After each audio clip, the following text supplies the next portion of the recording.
What's up? What's up? What's up, everybody? Welcome to the Danger Head Podcast, episode 7, with your boys Duncan and Jared. And today, we want to get into the whole thing of things we tend to, not really notice when it comes to, relationships. And we're talking about, of course, family, friends, your partner.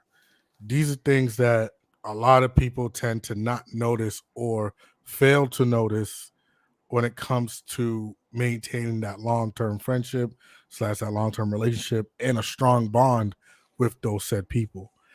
Some of these, of course, are things you obviously know, so it's kind of like a reminder, like, hey, remember, you got to do this because sometimes we need that reminder. Sometimes we need that. Sometimes we're so busy we forget. You know what I'm saying? So we're gonna dive into things. I'm gonna take the relationship side more, and Jared's gonna take the family and friend side more. But as you know, it's a relationship end of the day. So we're gonna coincide with certain things and see how those go. And of course, if you have any questions, just let us know what to look out for. If you have any things where you also have noticed, you know, bring it up. You know what I'm saying? And we'll address it to the show and everything. Um, but these are definitely things this is based off what we've experienced, what we've seen, what others have told us, what we see on the internet, of course, and of course, like things that you kind of learn in books and everything. So there we go. So Jared is going to start us off when it comes to friends and family. Again, these coincide with each other because at the end of the day, it is relationship based. So it can go for any relationship you have with anybody. So for Jared, here we go. Alrighty, so we're starting off with breaking trust. So, as we all know, when you establish trust with somebody, you are saying that you can rely on me for this specific thing, regardless of what it is. And whenever you end up just breaking that, this person knows that they can't rely on you as much. They may not believe in you as much. And they know at the end of the day, if things get really bad, you're not gonna be the person that they can come to. So one of the simplest ways to look at breaking trust is something as simple as a secret. Now, not the little kitty ones that who you got a crush on, but it could be something really, really deep and personal. Like it could be, let's go with a health problem that someone has, but they don't want to tell everybody yet because maybe they're exploring other options with their doctors or they're going through some other things before they want to tell everybody else. And then one day at a party, you're just like, hey man, you ever get that thing checked out? And they look at you and everyone's like, well, what thing? And now you have just caused that entire situation that could honestly just roll out of control. So it might have been something that is not that big a deal, right? It could have been like, let's go to Stanford, like let's say they had like an STD or something like that. People are like, hey man, what the fuck, And it's personal, but it may not be the end of the world. But let's say I'm gonna go on like to the more critical end and say they had cancer, but they were pursuing other options with doctors and stuff like that before they wanted to tell their family. Because as you know, if one of your close loved friends or your loved ones tells you that, it changes everything in their lives at that very moment. And you doing that and revealing it too early can cause a lot of problems that could have been avoided. Because now that you're going to have to deal with their family, like, because their family's going to freak out. Like, why wouldn't you tell me? Why were you hiding this? What were you doing? But now they know, bro, I can't trust you with this stuff. You just outed me. You just got me into this whole situation I didn't need to potentially be in, regardless of even if it was an accident. And that can really devastate a relationship you can have with a person. Okay. So when you talk about just the trust alone, let's be real. We're in the rumor side of things, right? That's what social media is. Anytime you have a secret, it gets exposed. I feel like when it comes to this trust thing, it's more like I'm not I'm not trying to say, hey, when I tell you something, don't tell anybody. You could tell your girlfriend or your boyfriend or whatever, because that's how relationships are. But what I'm trying to tell you is don't tell anybody that it might pertain to. Or that it might connect to me, because some people, they'll tell a story and then literally name drop. So and so did Right. this. I can't believe it. They told me yesterday. Like, you know what I'm saying? Like, limit your need to like feel important, because a lot of times when people are exposing other people, it's because they feel the need to be the center of attention in that moment. So I also feel like that's also people you should avoid. The people that feel the need to be the center of importance, because those people will tell your life story to anybody just to make sure. Because remember, all eyes are on the storyteller. Mm. They're not on the subject. They're on the storyteller. All right, so just remember that.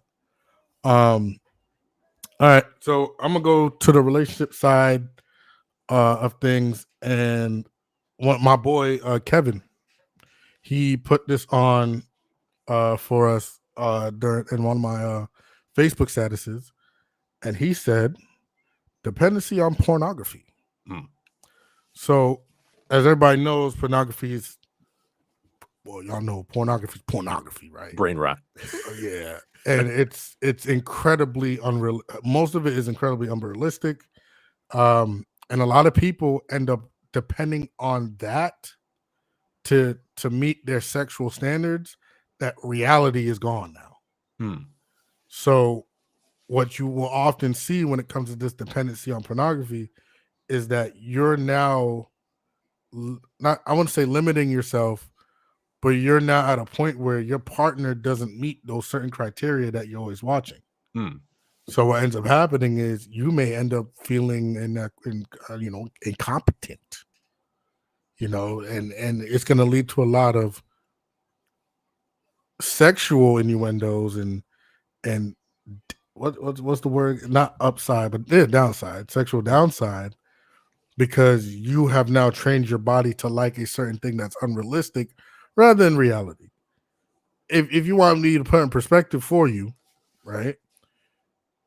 Before the BBL craze, right? What did everybody make fun of when it came to Kim Kardashian? There's always the Kardashians. There was always this humongous butts, right? Mm. Thin waist, butts bigger than the size of Texas. But what happened?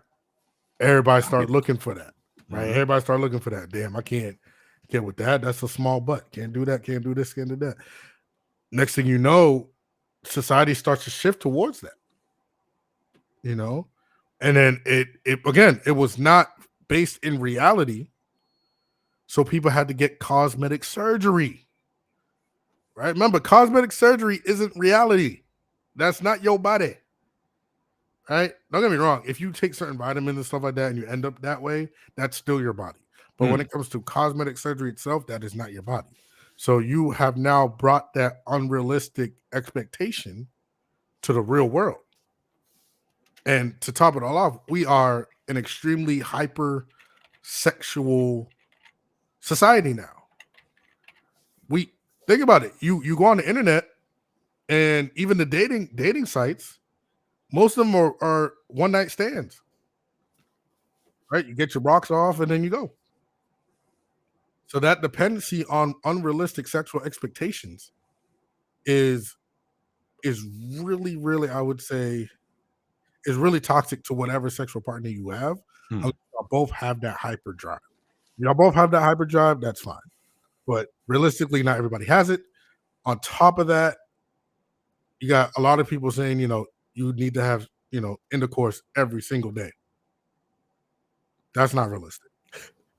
That's not realistic. Right? And anybody who knows, when you get into a serious relationship and everything like that, that does not happen. Honeymoon phase, that may happen, but long term, that does not happen every single moment, right? So, like, if you can, like, if that's y'all thing, if y'all a little kinky and all that stuff doing it, cool. I'm not judging, but if you can, avoid the porn. No, that's it. Just avoid it. That's all. That's all we say is avoid it. I mean, you're just gonna disappoint yourself and your partner, because at the end of the day, when like in porn, they're actors. At the end of the day, like like if there's like a 30-minute video, they're not going for 30 minutes straight. They like go for 2 minutes. All right, break. take a break, get some water. Then they cut the scene. Are you ready? You ready? Yeah. And they go back at it again. No one does that. No one goes 30, 40, 50 minutes, an hour, 2 hours straight. That's inhuman. Hold on.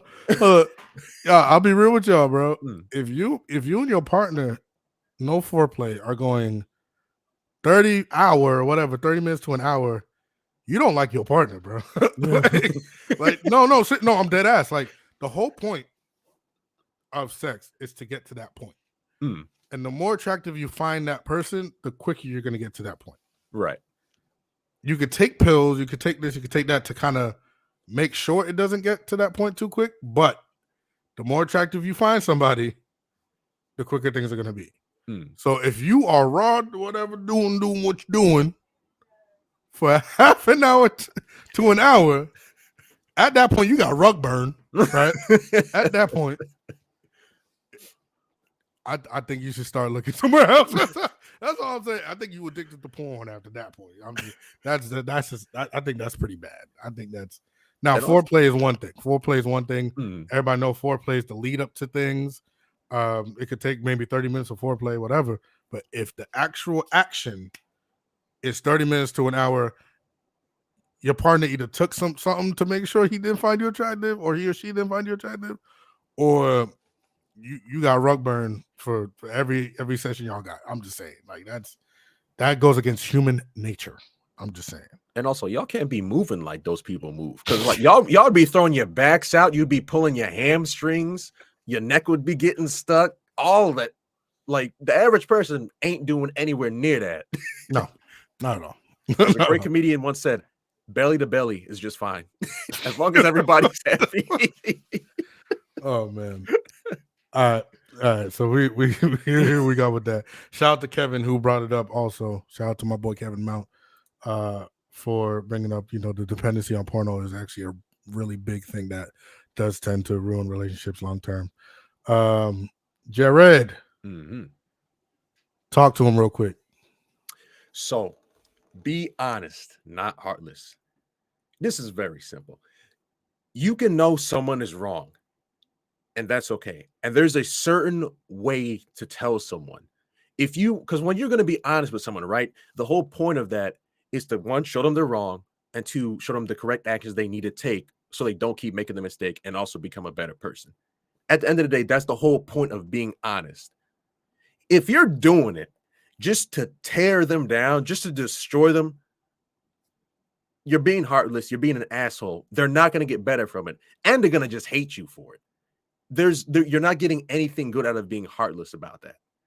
So the whole idea should be to build them back up and point them in the right direction. That's the whole point of being honest. Like, if I'm wrong, tell me I'm wrong, why I'm wrong, how to correct it, and how I can be better. And that should be the ideal situation in which that goes.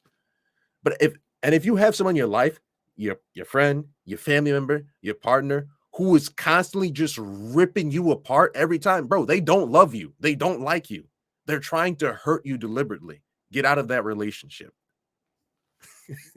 Because you hold on. This go for a lot of y'all, all right? This go for a lot of y'all. Y'all be like, I'm just blunt. I'm just being real. You're a dick. You're a dick. Yeah. Because look. Being blunt doesn't mean be heartless. Being blunt means I'm going to tell you what I think, right? That's going to benefit you. You feel me? Mm. So I'm not even going to lie. All right, pause this. Ready? Go on the bus after a rainy day, right? Go on the bus. It's raining. Everybody wet. Okay. Honestly, it smelled like nickels and pennies in there. Somebody clearly ain't put on deodorant and all that stuff, right? That's so crazy. Somebody yells out, dang, it kind of stank in here, right? Oh. What's that going to say? Whoever stank is going to feel kind of insecure or whatever. Okay, cool. If somebody said, damn, it smell like pennies and old dog wet hair and everything, like, you don't need to say all that, bro. Like, just say stank. Like, you're describing it, and it's like, now the person, they thought, okay, now I stink. Damn. Now it's, damn, I smell like a dog. You know what I'm saying? Being blunt isn't being heartless. Being blunt means I'm going to tell you the honest truth. That's all it is. Going into detail about it is not the honest truth. That's you just being a dick. That's all I'm saying, bro. That's like so when it comes to relationships, right? If your people's is, let's be real, a lot of us have some. Mm.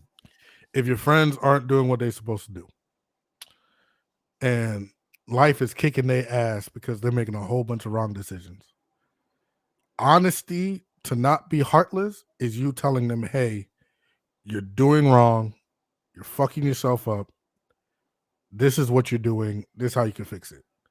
Not, you're doing wrong, you piece of shit, that's why nobody love you no more. Like, you know what I'm saying? Like, you can't Why? do that. You can't do it. Like, you can't do that, bro. But I'm just being blunt. That's not being blunt. You're just adding more of your own self-detail to hurt their feelings. Don't do that.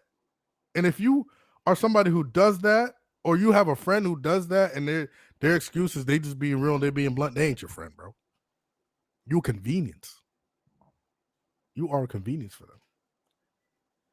You know what I'm saying? So, Because that's why it's called tough love. It's tough, but there's love behind it, exactly. not malice and hatred. So I got one for y'all, and a lot of people go through this right now. Is the hope to fail third party. So everybody knows, right? When it comes to relationships in general, it's supposed to be me and you, right? That's how it's supposed to go. It's me and you. It's nobody else's business.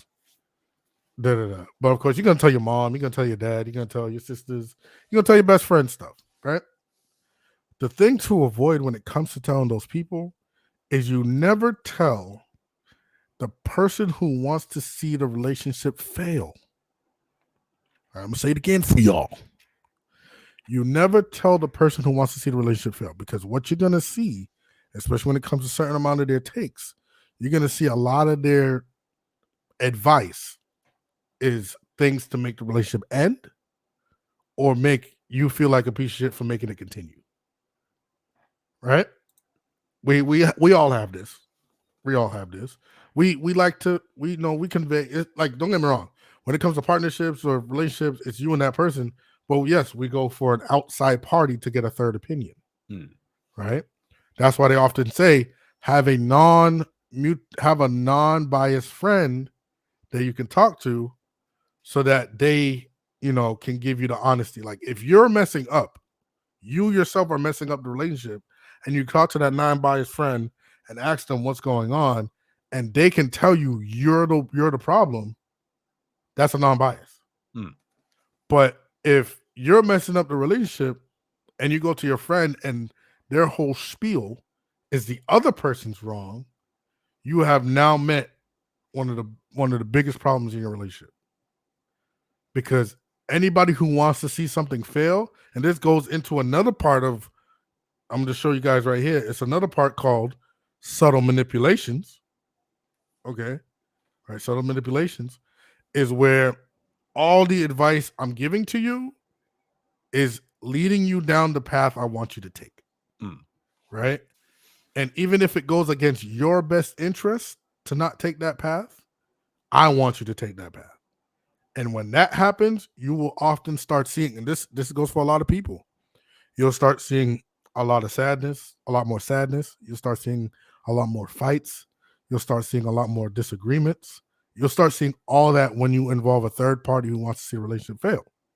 Because no matter how smart you are, no matter how wise you are, that third party is still able to manipulate you into basically amping up those bad feelings that you have, and then subtly trying to get you over to their side. And females, we got it too, but females, a lot of y'all friends do it, y'all single friends especially.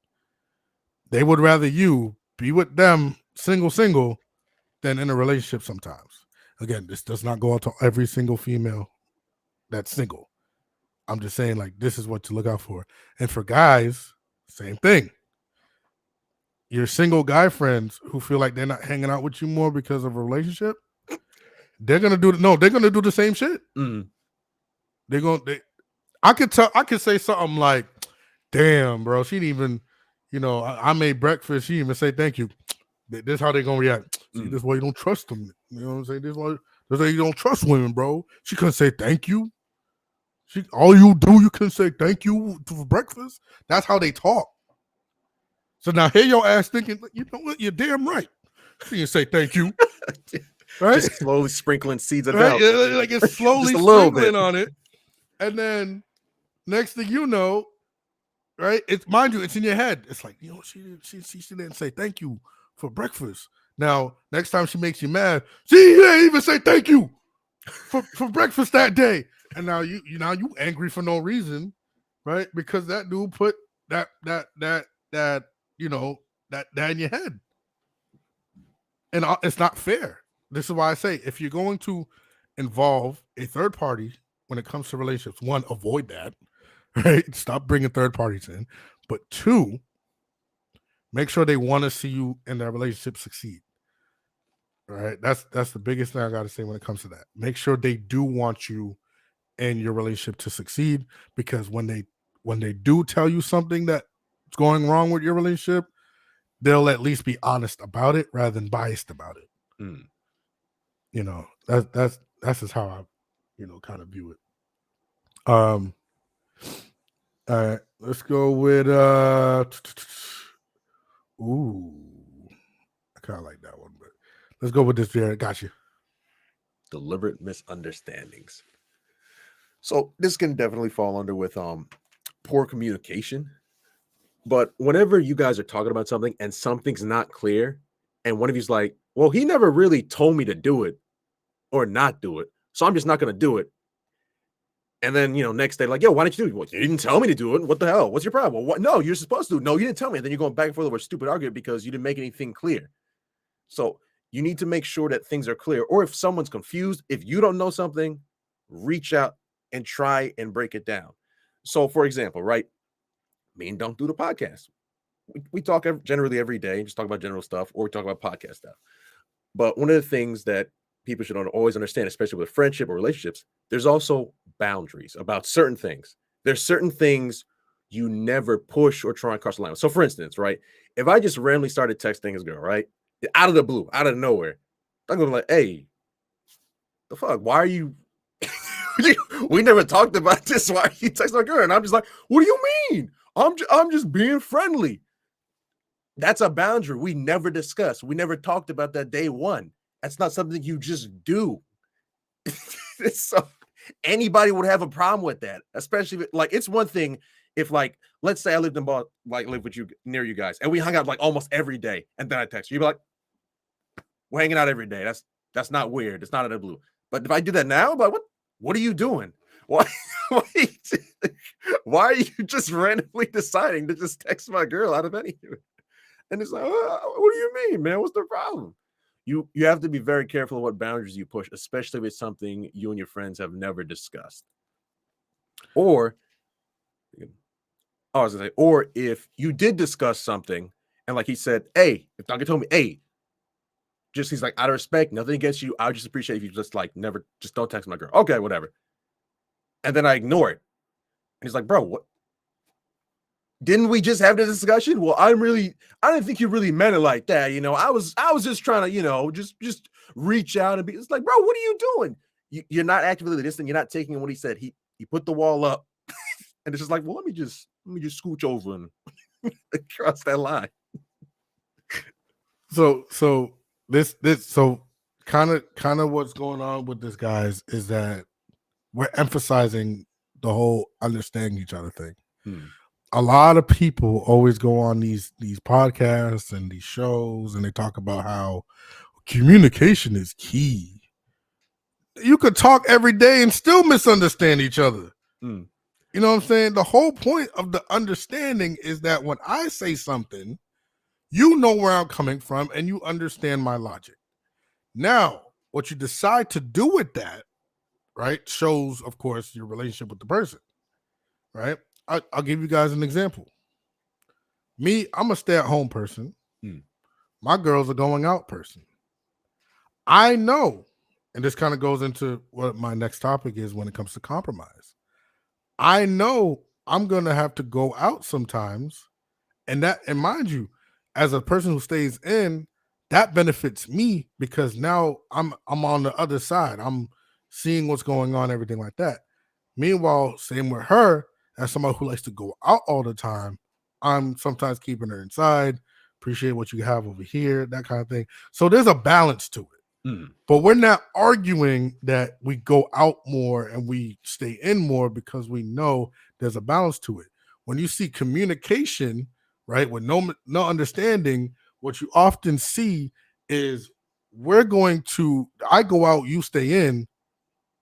That's it. So if you argue with me about going out, knowing who I am, and you stay in without trying to go out, and I know who you are, and I'm still ignoring that fact, what are we talking about? What's the point of talking if we're just not going to listen to each other? Listen to understand, not to what is it? Listen to understand, not to respond, because then Yes. you're just getting nowhere. And then my boy Kevin, see, same Kevin Mount. So I'm with my boy Kevin Mount. He said this is an issue because people don't listen to understand; they listen to talk. Mm. Silent and listen. And listen are spelled with the same. Ooh, silent and listen are spelled with the same letters. Mm. Let me say it again. Silent and listen are spelled with the same letter. Shout out to my boy Kevin, man. You know what, That's Kevin, bro? That's a round of applause. That's a real one right there. But he's right. What's the point of talking if you're not going to listen to each other? Because we've seen those clips of like it'll be like marriage counseling, right, on those shows, and you'll be one of the partners will explain why they feel a certain way and what they think is going wrong, and the other partner is just like snippy or just says like a retort, and you're like, did you not just listen to what they literally just spelled it out for you, why they feel this way and what's wrong? You didn't take any of it in. So it's just gonna go in circles and circles, and then the relationship just falls apart. And you're like, I don't understand what happened, bro. I don't know what went wrong. Like, it was you. So like I said, this I gotta put it on the thing, right? Hmm. But this is something else to look at, guys, is the failure to compromise. That's a really good one. No, because a lot of y'all, and it happens in relationships. A lot of y'all like to go for a like-minded individual. This person thinks exactly like I do, so we have less problems. But where's the growth in that? You know what I'm saying? Where's the growth in that? If you guys don't compromise with each other, and by the way, compromise doesn't mean like I feel like staying in, she feels like going out, I'll go out. That's okay. That's not real self-sacrifice. That's temporary. Compromise is more about, are you willing to do something you don't normally do to make your partner happy? Are you willing to sacrifice part of you for your partner? That's compromise. Again, I'll be honest. I'll be honest. Everybody knows me. I don't drink and I don't smoke. Right? My partner, she's a proud of both. And again, like I've always been against it. She's for it. And I'll buy her alcohol. Like I'll like I don't mind like doing that because I know what makes her happy. So when it comes to things that she likes to do, I'm gonna do it regardless of how I feel. You feel me? Now, don't get me wrong. If it's something against our safety, that's different. Right. Like I'm not gonna. I'm sorry to say that I am not jumping out of a plane. Okay, I'm not doing it. I'm not doing it. But there's certain things, and she does it for me too. She compromises for me because when we first got together, she started smoking in general. Boom, just cold turkey. Bam. Right? And she stopped drinking. No, she ain't stopped drinking. But she stopped drinking often. Yeah, right. Right? That was the biggest compromise. So me, as somebody who does neither, notices, okay, she's struggling a little bit. Go ahead and do what you got to do. Right? And now we're in the middle. right? She doesn't full out smoke and she drinks, and I'm okay with it. You feel me? Just have it, in certain places. That's the compromise. The whole point is self-sacrifice and compromise. So if you're willing to compromise yourself for your partner, that's healthy. But if you fail to do so, you're going to see a long list, a very long list of issues down the road, and you're going to look back and go, damn, maybe I should have, maybe I could have, maybe I would have. You know what I'm saying? It's just because it's failure to do that, right? Failure to adapt, failure to compromise. That's just how it goes. Because I mean, when it really comes down to like relationships, friendships, with whoever, you are never gonna find a 10 out of 10 person. And like let's say like you have a list of 10 things you always want in like relationship, right? You will never find a perfect person. That it doesn't exist. Everyone has a flaw of some sort. So the point is, each of you is filling in a certain gap that the other person has. Exactly. That's literally exactly. You are making each other better by being together and compromising and building together. That's the whole point. That's why it's called a relationship. We are working together. We're a team. And on top of that, like, they say like opposites attract and the reason why I feel like they say that is because it's just like a puzzle piece. Right. These two pieces clearly are different, but they fit. That's the whole point of the puzzle, right? This piece has, maybe it's a corner piece, and this piece is clearly like a side piece or whatever. I said side piece, that's crazy. But they fit together and they make the bigger picture. So my good habits, right, sometimes override her bad habits. Her good habits override some of my bad habits. We still do both have bad habits, but it's not as many anymore. You get what I'm saying? So when it comes to that, a lot of people don't do their best to like try to compromise. It's my way or the highway. And I'm sorry to say, you're not going to go long term. Let me tell you who went long term with that, and it worked, but not in an emotional sense. Our grandparents. I know I'm not even going to say our grandparents. I'm going to say great grandparents because it's around that time, right? Pre MLK, post Cotton, right? Like it's like around the Great Depression, right? Around that, right? They had roles, and there was no compromise in those roles. If you were a man, you did man stuff. If you're a woman, you had to go based off your man, and then that was it. That man could be cheating on you 8 days from Sunday, and you still had to cook, clean, and wash his clothes and whatnot, right? You still had to act like you loved him, even when you didn't. And divorce wasn't really like, popular at the time. So a lot of our great grandparents ended up staying in situations they did not want to be in. Because back then, compromise was fiction. Yeah. It didn't exist back then. Now we're in a world where compromise is needed. And you failing to do so because your pride is too high, it's going to ruin you. It's not even going to ruin your relationship. It's going to ruin you too. True. It kind of dives into, ready, Jared's topic of mutual give and take.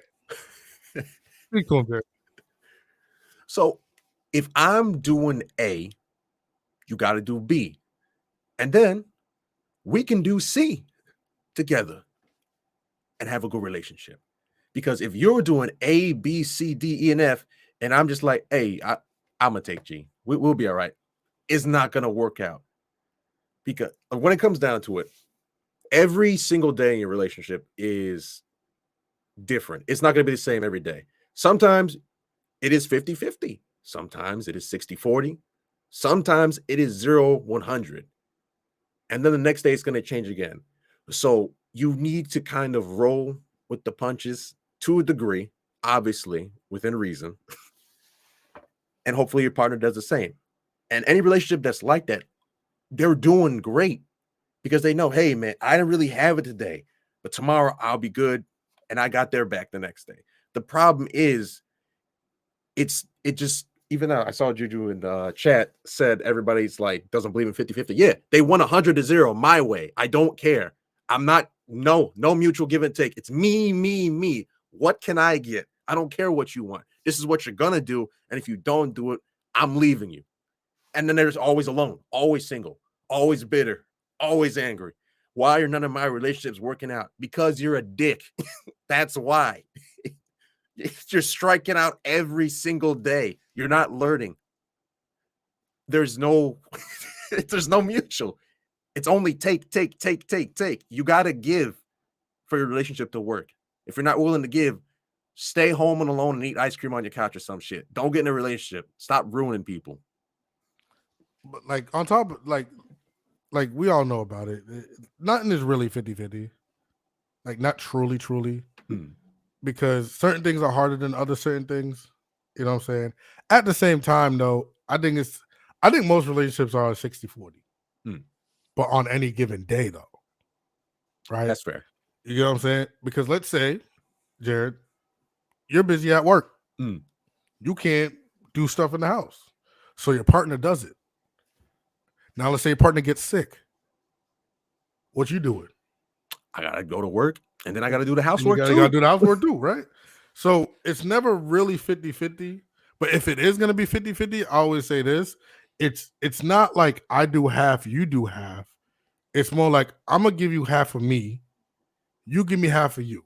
This how things stay healthy. I still keep 50% of myself to focus on myself. But I'm also gonna take 50% of you to make sure I can focus on you.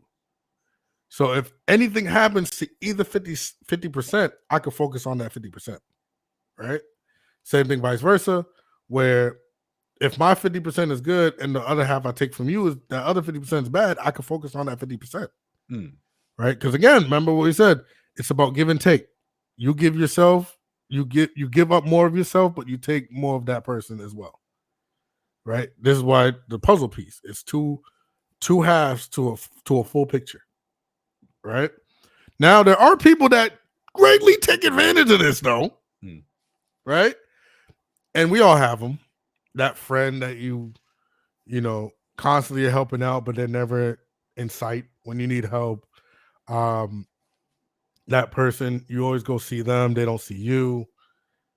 We have those things, and like I said, if we're being honest, some relationships aren't, like I said, they aren't really 50-50. Some of them are 70-30. Some of them are 80-10. Now, if you're at peace with that 80-20, 90-10, whatever, that's you. That's you. I'm not knocking them or anything like that. That's just based on what you prefer. So if you're willing as a person to give way more of yourself to a person who barely gives you back, and you're okay with that, there's no argument against you, because that's what you want, right?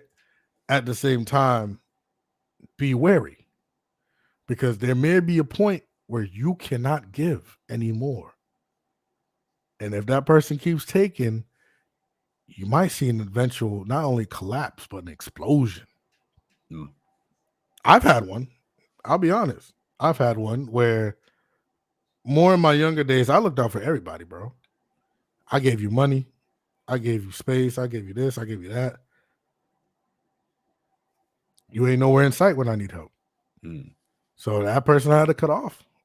It's just like, if you're not going to be here for me, I'm sorry. I ain't doing that 80-20 shit. You feel me? All right. At the same time, like I'll be real with you, chat. Jared, one of my biggest supporters. You know what I'm saying? So, and then I ain't gonna lie, randomly, this nigga will send me a random ass glass thresh if we was playing League of Legends. So of course, when I have the ability to, I'm gonna send him something. You know what I'm saying? Because that's what friends do. Me and Jared 50-50 when it comes to that stuff. You know what I'm saying? And that's how I think it should be. I think people flourish more when there's an even give and take. I feel like you hold yourself back when it's 80-20, 90-10. But again, if you're at peace with that type of relationship, it's more to you. It's more to you. One thing I want to talk about here, and this is something that every long-term relationship faces, is redundancy, avoiding difference. So when you get into long-term relationships, either friends, family, and everything, things become patterns, right?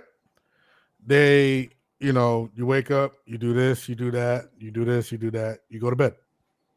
Things become redundant, right? Shout out to my friend Alicia for bringing this up. To avoid that, sometimes you gotta throw a little wrench in the plan. You know, if you're realizing, hey, all we do is do this, do that, do this, do that, then probably one day of the week or one day of the month or something, do something different. Mm. You know what I'm saying? Like, don't get me wrong. The best time humans feel safe is during that time. Mm. The time where your patterns are so predictable, that is the safest time. And you will often see people flourish in that time when they go through hell in life. You know what I'm saying? If you went through a shit show when it comes to your life, like just having a constant pattern is relaxing. However, if you're young and that happens, you'll start thinking you have lack of excitement. Mm. Oh boy. Right? Yeah. Yeah. Yep. So, guys, this is why you oftentimes see younger people start cheating. Mm. This is when you oftentimes see younger people start stepping out and things like that because they got to safety. I wouldn't say too soon, but it would be a lot sooner compared to like 40, 50-year-olds. Right? Because you know what they tell us? Ideally, you want to be married by 25, you have kids by 26, right? But when it comes to, again, remember, we're in a hypersexual, like, I need to go out all the time generation. Hmm. So when you're settling down, and by the way, for those who put settle down as a bad thing, like, oh, I'm just settling, you're a weirdo. Because settling down means literally I'm going to relax now. Right? You came home from work was treacherous, you're tired, you need a break, you settled down. That's what it means. Settle down does not mean I went under my standards. Like, he settled. Why is that associated with that? You know what I'm saying? That don't make sense to do that. So when it comes to it, it's okay to feel excitement once in a while, everything like that. Mm. T said that's settling. You misinterpret what I'm saying, T. I'm saying, why is that word associated with going under your standards, right? Rather than what it actually means, which is to relax. You understand me? Now, again, I think, let me see. She said, but you need excitement, though. Nobody trying to be in their 20s feeling like 60, they 60. That depends on you. That depends on literally the person. Because, again, some people's excitement, and we've seen it, some people's excitement is to get coked up. No, I'm dead ass. Like, some people's excitement is literally to get coked up, go to parties all the time, and when they're not doing that, they're bored. That's called dependency on external stimuli. Right? For all my weed heads out there, not my functioning weed heads, okay? Not my Snoop Dogs and Wiz Khalifas of the world, not them. I'm not talking to you. When you can't eat breakfast without smoking, you got a problem. You got a problem. When you can't sleep without smoking, you got a problem. I think you have a chronic problem, maybe. Mm. But a lot of people, they can't even go to a party without doing it. Mm. We just saw online some dude, I forgot, I don't even know his name, Lil TJ, whatever, right? He went to a dude's party thing on stream, and the guy was like, yo, you can't smoke in here. Mind you, this is the guy, he's the host. Right, it's his Airbnb and everything, and he's the host. And he's like, yo, you can't smoke in here. And the dude is literally still smoking. Because guess what? He's one of those people who feel like if you can't, and trust me, and the comment section was hilarious because a lot of them said the same thing. It's boring when you can't smoke. So what you regard as fun, oftentimes is just completely based off you and not what actually is quote unquote fun. At the same time, though, you do need fun. When you're young, you do need to have fun. It don't have to be every single day. We didn't even have that much fun in like when we was teenagers. You know what I'm saying? Even when we was kids. Let's be real. All right, let's be honest. Okay, you in third grade. Let's say third grade is probably peak childhood. Right. That's when you can remember everything. Saturday morning cartoons with the shit, all that stuff. Right? How many times were you playing outside with your friends for a week? 7 days. How many times were you outside playing with your friends? Every day. That was it. That's all we had. What did you do after you played with your friends? You had to do what? Go home. And do what? Take a shower. Do my homework. Do your homework. Eat dinner. Right? Brush my teeth. And then go to bed you go early. To bed. Right? Early. Which means how long did you play with your friends outside of school? Maybe 2 hours. Maybe. Oh, you didn't have no after school, nothing like that? Nah, not always. Oh, yeah, okay. So 2 hours. So out of a 24-hour period, you basically had fun for 2. Right? What percentage is that, Jared? Well, a little bit. A little bit. Not a lot.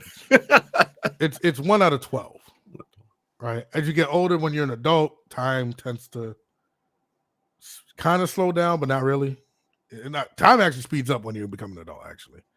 Because weekends come faster. You're like, damn, it's been 5 years already, that kind of thing. So yeah. So but what you often see is that whole playing with your friends and everything early, right, is now translating instead of 2 hours, now it's 2 days of the week, 2 weeks of the month, 2 months of the year. You know what I'm saying? You're going to always have a small percentage of what your serious thing is to where you can have fun.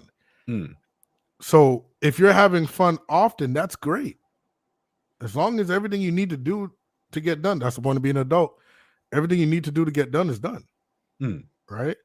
But like I said, throw in some, like if it's a partnership, throw in some dates. Throw in some, hey, let's go out to eat. Throw in some, you know what I'm saying? Throw in something to have fun with it. And if your kid's at heart, go to the arcade. Go to Dave & Buster's. Go to Chuck E. Cheese while I can. Do something, right? If you're a friendship, right? We all know how friendships are when you get older. Y'all ain't hanging out every day. Y'all not talking every day. But when we finally are able to, let's go somewhere. Hell, it could even be, again, in your own crib. But it's everybody meeting up, though. Right? If you're talking about family, same thing. Hey, my family about to come from New York over to here. And guess what? Y'all are meeting up, again, either going out or in the crib. And you're having fun with them, right? You're rekindling everything. Partnership-wise is the more where it becomes redundant, though, the long-term partnership-wise. So, again, if you feel like it's becoming redundant, make something happen.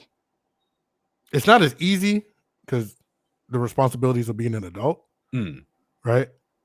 But you can change the routine sometimes. You know what I'm saying? But if you try to change the routine all the time, then that also becomes a routine, which also becomes more predictable. Remember, you see what I'm saying? So no matter what, there's always going to be a routine. No matter what, especially as you get older, there's always going to be a routine. But if you change it up just once in a while, you'll be all right. You'll be all right. Again, a lot of people, this is why you see a lot of people cheating their marriages and everything, is because they don't think before they do. They just think, I'm bored. Let me go do this. Next thing you know, they ruin what they had was a good thing. Bam. Now they're like, oh, I couldn't believe it. You know what I mean? But then they missed that redundancy that they had all that time. That was boring. Because now it's all exactly. And a lot of them like to blame their partner for it, but it's not. Relationships are a two-way street. Now, don't get me wrong, though. If you're and this is my end message to y'all. Everything we talked about is things you need to avoid in regards to keeping a relationship healthy, whether it's your family, friends, or partner. If whoever else in that is a piece of shit, disregard all the fuck we just said and just leave. Fair enough. No, let's be honest. If you're constantly being demeaned, beat up, God forbid you're not getting beat up, but if you're constantly getting demeaned, beat up, person clearly takes advantage of you, all that stuff, leave them. Leave them. Because these are all things to avoid to save your long-term relationships. All right. These are things to want to be in relationships. This is not how to maintain a relationship where you getting your punched in. All right. This ain't that. All right. This ain't damn, my friend just got out of jail for the third time and I'm the only person that gave some bail money. This ain't that. Stop. Get out. This is none of that. This is literally for maintaining your long-term relationship with somebody or people that you want it to be. Now, I'll also say this. Family, all because they are blood, isn't only family. Okay? I have too many cousins on here that probably, thank God I met one of them this summer in Antigua, and he looked out for me in my family. So that's a cousin I could count on. That's family. Right? Family to me is blood and supportive. If you're not blood and supportive, you are not family, you are a relative. Right? If you are a friend who we've hung out, but you're not supportive, you are what, Jared? What's the term? Damn. Hold on. An associate. Thank you. That's what I was waiting for. You're an associate. You know what I'm saying? And then lastly, if you are a partner and you're not supportive, you are a roommate. So damn. But no, that's how it is. Is that you literally see? You never got it. So this is literally just like, hey guys, these are things to avoid to make sure you don't run into these later on in life when it comes to your long-term relationships. A lot of this is really happening to a lot of people. Everything we talked about is why a lot of times you don't even understand why your relationship's taking a turn. Because your mindset is, I want to save it, but all this is happening. And when all this is happening, you yourself are being manipulated by the situations. So this, again, the brain is a powerful thing, but the brain is also the weakest thing. It is your strongest and weakest weapon. It's your strongest because it can make anything happen, but it's your weakest because it can make anything happen that you don't want to happen. Always remember that. But that's how we go. That's how we go, man. And honestly, we wish you guys nothing but the best when it comes to this stuff, man. All we see is friends fighting, families getting broken up, marriages getting divorced, people getting what's ostracized? Is that what it's called? Ostracized and disowned by their families and stuff for doing nothing half the time. So we just don't want to see none of y'all be part of that. You know, and it's a good thing to talk about. Like I said, if you feel like you have any of these issues, talk with somebody about it. Talk with your partner. Talk with a third party, again, who does not want your relationship to fail. Talk with your friend. Talk with your parents. Talk to a random person on the internet to understand what you're going through. You know, hey, look, I'm just saying. A lot of times, strangers have the answers. I'm just saying. But we want to see y'all have really flourishing and happy relationships. That's what we want to do. But Jared, you got any last tips for them? Yeah. Be patient. Be kind. Be understanding. Listen to understand, not to respond. Compromise. You can criticize, but build them up. Don't tear them down. I like it. And with that said, guys, that is the end of episode 7. Again, if you want to support the podcast, make sure you share the videos, make sure you share the YouTube channel, everything. And, buy our merch. We got the shirts out. We're about to have the sweaters and stuff like that. So let us know. And hey, if you got any design input, we could give you a little small percentage of the sales on that. I'm just saying, you know Sprinkle what I a mean? little bit. We'll sprinkle a little bit. Little sprinkle, you know what I mean? Little sprinkle. Like, hey, don't get me wrong. It might be small, but it's more than you had yesterday. That's all I'm saying. But with that, guys, we love y'all, and we hope you have a good one. And we out.